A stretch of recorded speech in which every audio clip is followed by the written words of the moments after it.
All right, welcome everyone. We're Semblance of Sanity. I'm Caleb. I'm Jacob. And we're here for Assassination Classroom, Season 2, Episode 7. They worked at the daycare. And it was wonderful and wholesome. Wholesome and just amazing. And they learned their lesson that if you're going to do parkour, take care to look before you jump. Yes, respect the power that you have and take it seriously because there are those that you could accidentally hurt. Very seriously. Very seriously. It's basically the idea that at this point, they each have, training as if they are a weapon. Right. And thus they need to be treating that weapon respectfully or you don't deserve to have it. Have it. Exactly. Yeah. And thus they were each then given, after this, new gear from the government. Okay. We'll have to see how that comes into play. Yeah. And that might mean that we are basically headed towards that final stretch where the escalation is coming up towards its final apex with regards to really focus on the assassination. Yeah, exactly. And then just the question of what areas of it are they going to be focusing on with regards to Koro Sensei? Yes. Or is this going to be more of them just kind of growing as a class and as people? Why not both? So maybe throw some shipping in there with Karasuma and Bitch Sensei. Yeah. Could happen. I'm up for that. Unless the fun police arrive. Well, no, that just makes it better. Oh. That just makes it better. That just makes it better. Yeah. We're counting on the fun police arriving. You mean if the fun police don't come, then nothing good can happen? Don't go there. Don't go there. No. So y'all, without further ado, let's get into this. All right, everyone, now be sure to go check out the reaction portion of the video in the description below, then come back here for the discussion.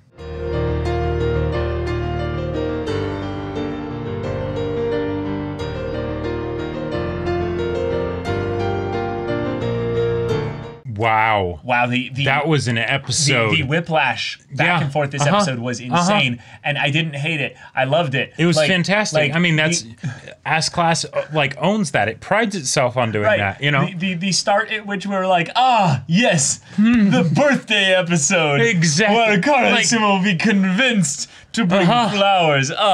Assassinate Karasuma's seriousness. My filthy shipper heart is pleased, and then. No, it doesn't work. It does multiple turns for the serious. Right, but Karasuma ruins it.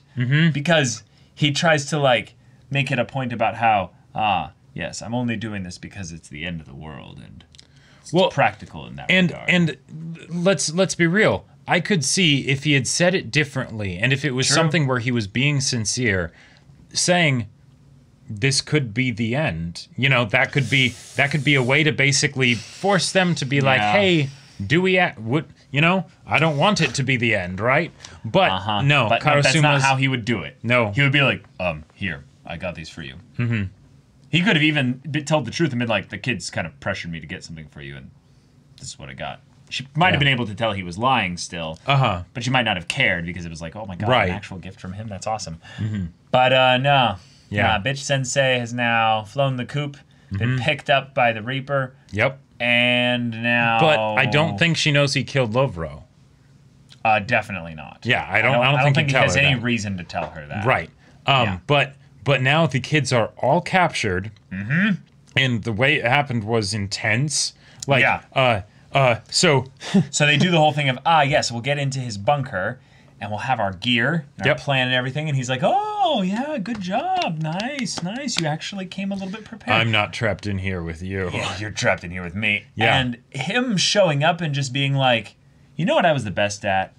Head-on combat. You know what you don't need as an assassin? Head-on combat. Use head-on combat. But, that sometimes. 1 in 100, every once in a while, in a blue moon, you do need it. And I like to keep my bases covered. Yeah, I like to have a perfect record. Yeah. Those people, they never got away. Right. And it's like, that's why that's so terrifying. That's why I can just show my face to 30 kids, and then when I'm not even going to be doing anything with them then, and still know that, I can do these kinds of approaches all the time, theoretically, and still no one will know who I am or what I look like because I have a perfect record. Every time I show someone my face, they disappear.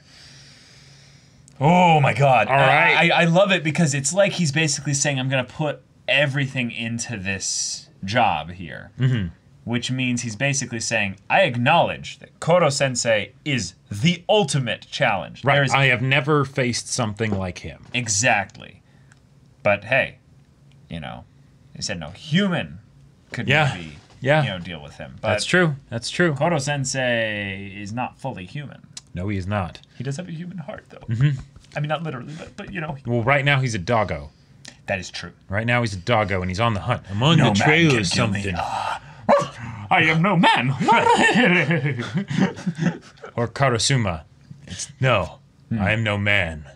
I am the fun police. I'm the fun police. And I'm here to put an end to this party. This party's over. Yeah. He's literally showing it. This party's over. Yeah. Yep. Oh my God. Okay, so the jokes this episode were on point. They were so good. And even just the reveal that he was the Reaper, I totally didn't see that coming. I'm like, oh yeah, the florist. Cool, that's fun. You know, that's a great way to... he suckered us! He suckered us completely. He hustled us good. Like, because I'm thinking that totally works the whole birthday thing. Yeah, it's great. No, not only is it perfect for the whole idea of like getting close to them and everything, it's also to get Bitch Sensei on his side.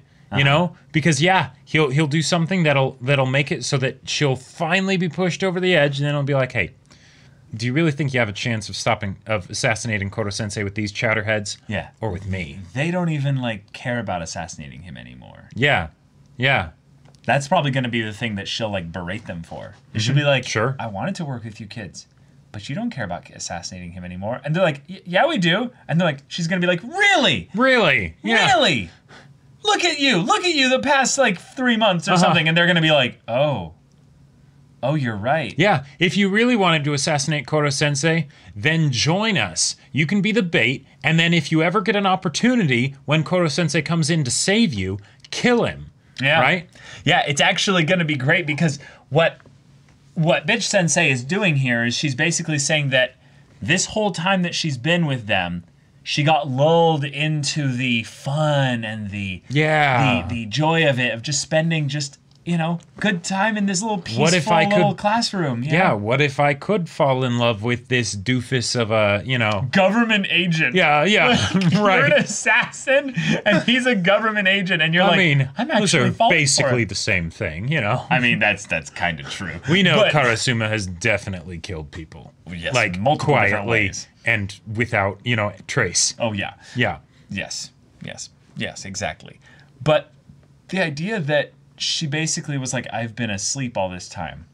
I don't think she's saying that she was a sleeper agent for the Reaper. Right, some kind of, no. No. Right. I think what she's more saying is that she forgot her place. She forgot that she was an assassin for a little bit. She enjoyed being a teacher. Yep. The part where we see her with the kids and they're all like doting on her and she's like, I'm so popular. Yeah. I love this. That was a microcosm of the illusion that she's talking about here. Right. Where she's like, I was asleep thinking that all of that was real. But just like in that moment, you guys were duping me to get me away from Karasuma so that he could end up being set up to do the gift here. And this is why you don't mess with people's feelings. Because, yes, it was with the best of intentions for those kids. But if they thought about it for like 30 seconds, they'd realize, wait a minute.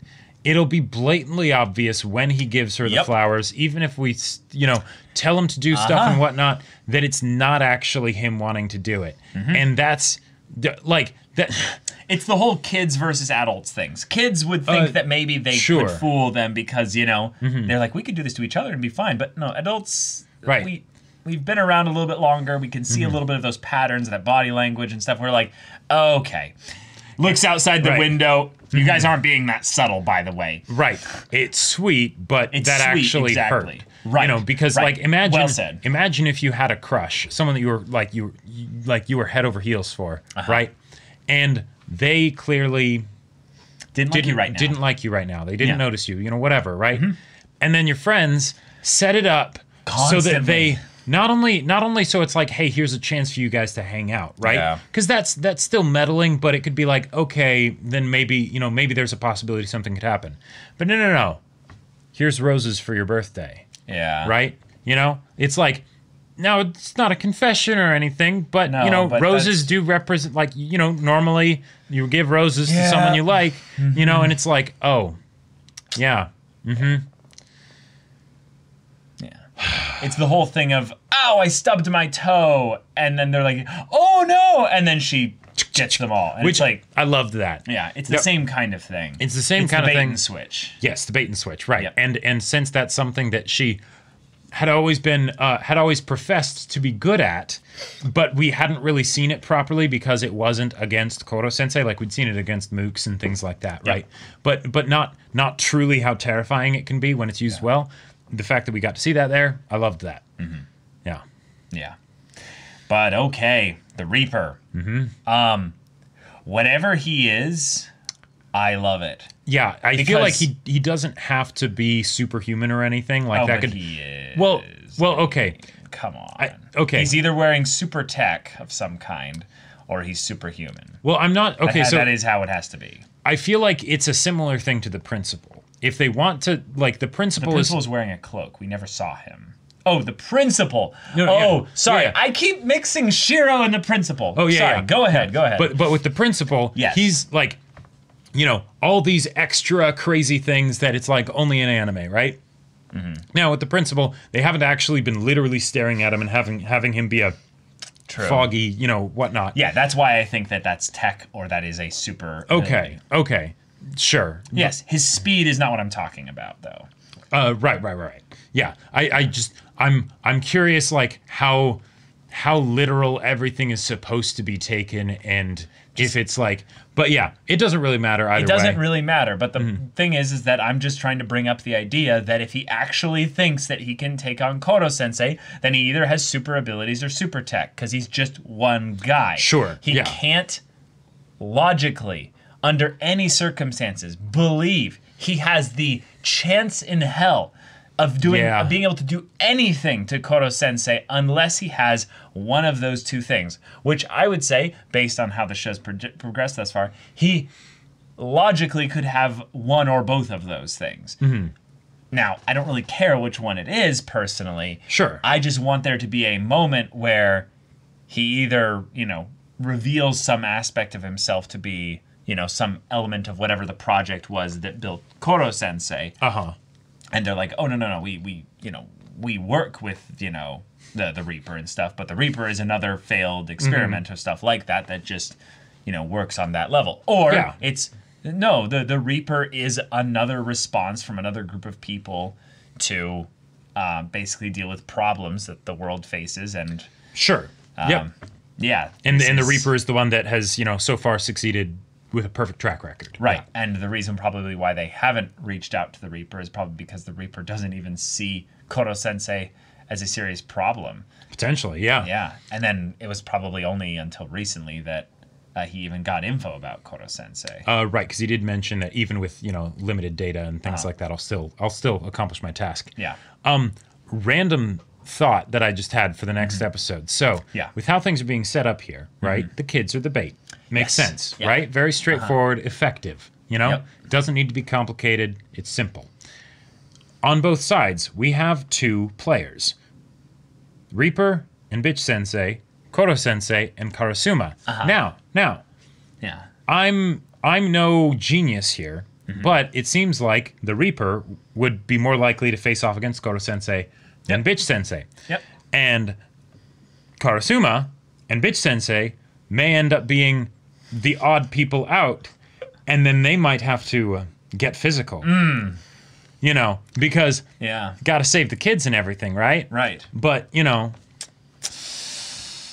I would love to see something like that. I do feel like they've built up the difference between them to be that they're different types of assassins, or that is true. Kind of with their techniques and stuff. So I don't think Bitch Sensei has a chance against Karasuma unless she uses like deadly force, like a gun or something like that. But will Karasuma use deadly force against her? Yeah, I think in some ways he could, because one of the things that we saw here is that he's not that dense. He looks that dense. But that's important. Apparently, that's true. The reason why he's not respecting or even acknowledging her advances is because if she can be blunted or dulled as a blade by just romance, something as silly as that or whatever. When the world is at stake, when the goddammit. world is at stake, then she shouldn't work here. And yet, Karasuma, this has been going on for a while, and you haven't asked for a replacement yet.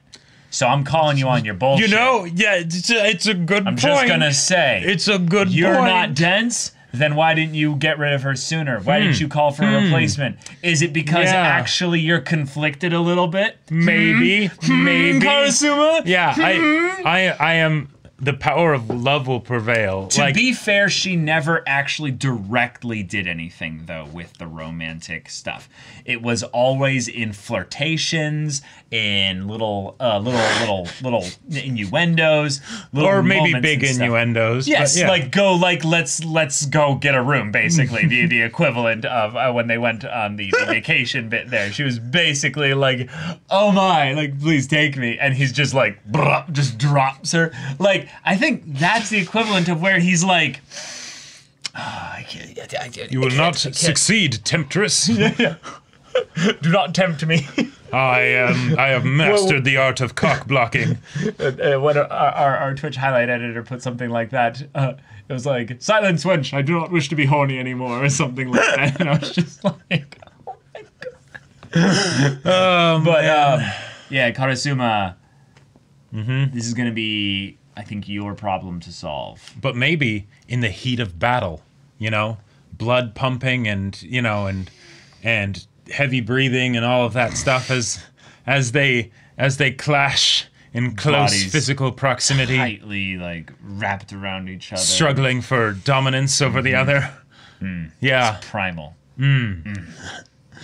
Anyway, to get our minds over to something else, though, Koro-sensei, what the hell is that outfit? Yeah, are you taking this not that seriously? I thought that if you knew that they'd been taken and stuff, and you'd putting on a dog costume to help you with your sniffer, which I don't believe at all. Are you doing this because you're actually so confident in your students that you're like, nah, I don't need to rush, I don't need to panic, they've got this just fine. You know what this reminds me of? It reminds me of the episode in Great Teacher Onizuka when he's gonna be barred as a teacher or something like that, and he has his final meeting, and he shows up in the monkey costume and starts doing a dance. It's like, hold on. I know you're a badass and everything, but I feel like you're not quite addressing the severity of the situation, right? And we've seen Koro-sensei get pissed before, especially when his students are on the line. So maybe it's just because he feels the comfort of the fun police, leading him into the den of evil. I don't know. So you're saying Koro-sensei wants Karasuma to choke him out or something like that? The leash and everything. God damn it. Yeah. Other side of things, we had the Reaper actually fight them, and fight them seriously. And I liked that he did this, because they have the gear, so the hits that he gave them were enough to basically take them out, but not kill them instantly. Which I'm glad that they brought that up, because, especially... the sounds that they were making, we thought that they were the ribs being crushed. Right. So, and with someone as badass as the Reaper, when we've seen the principal, turn, granted, they didn't have assassin training, but, bigger kids than the class, just turn them into bloodied messes on the floor, right? I want there to be that sense of lethality to the Reaper that, if not for this special gear that they got the last episode, they'd be dead right now. Yeah. Or if he wanted them to be. He probably knew about that gear, and he's like, cool, even with that, I'm going to strike exactly as hard as I need to incapacitate you, but still keep you as bait. Yeah. Oh, boy.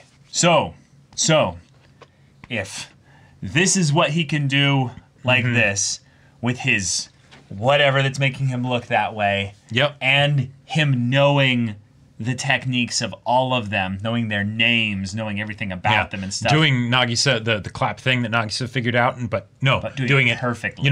An order of magnitude better. Yeah. Yeah.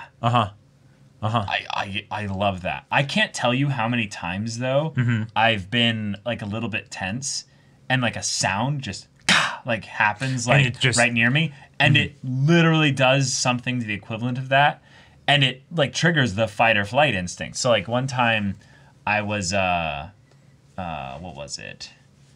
I think I was playing Airsoft.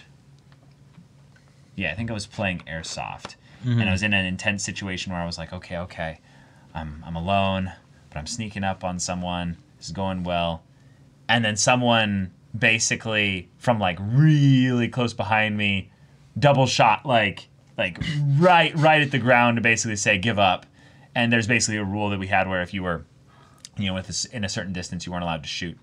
And I basically freaked out and like discharged just out of like panic.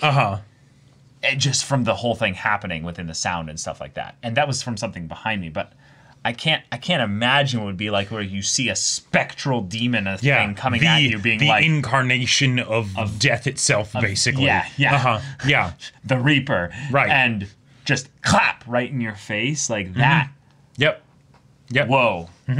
Especially when you're all like getting ready to do it yourself, right? Like you're so focused on what you're about to do that all of a sudden. Yep. Yeah. Also, last thing I want to say for this episode. Yeah. This is semi-serious, semi-silly. But Bitch Sensei, when she did the trick on the other students, let's focus on how she did it. She did it in a way that was absolutely silly and stupid. Oh, I stepped on a rock barefoot. Yeah, and they all like, Right. She played into the fact that, kind of mock her a little bit. To kind of mock her a little bit, right? They do, yeah. Yeah. And because they do, right? So but it shows that she basically is aware of how they see her and is willing to play to that, right? Yep. So that's some extra strength there. Yep. But if you remember back to when she was introduced, now, this side of her, one might say seems a little bit dissonant from what we've seen recently, but also even how we saw her at the beginning, this seems like she's going into a different kind of Bitch Sensei rather than how she was originally. How there could be many explanations for that, but I would like to posit that because of the time spent with these kids, she has actually improved. Even though she was the teacher, she's gotten a lot better too. Because if she was the way she was back then, she wouldn't have done something as demeaning kind of as this, right? Yeah. She would have been like, I'm going to try and do something like that makes me still look cool and sexy. But no. Oh, I stepped on a rock barefoot. Yeah. It's kind of like in some ways she's learned from them how to observe others and take in their weaknesses through the relationship that they spend with them. Not unlike the way Nagisa has done that with Koro Sensei. Yeah. But I very much want to have fun police come in for an arrest. That would be great. I would be so happy. I would be too, let's be real. But y'all, thank you so much for watching this episode's reaction and discussion. If you want to see the next episode's reaction and discussion right now, though, go check out the link in the description below for our Patreon. You can get on early access there. You can watch full-length timer reactions there. And all this comes with Discord access, so you can chat with us in the community there about this show, about anime in general. Also, be sure to check out our Twitch channel. Yeah, all the info for that's in the description. Yeah, so if any of that interests you, we'll see you there. But until then, we're Semblance of Sanity. I'm Caleb. I'm Jacob. And we'll see you all next time.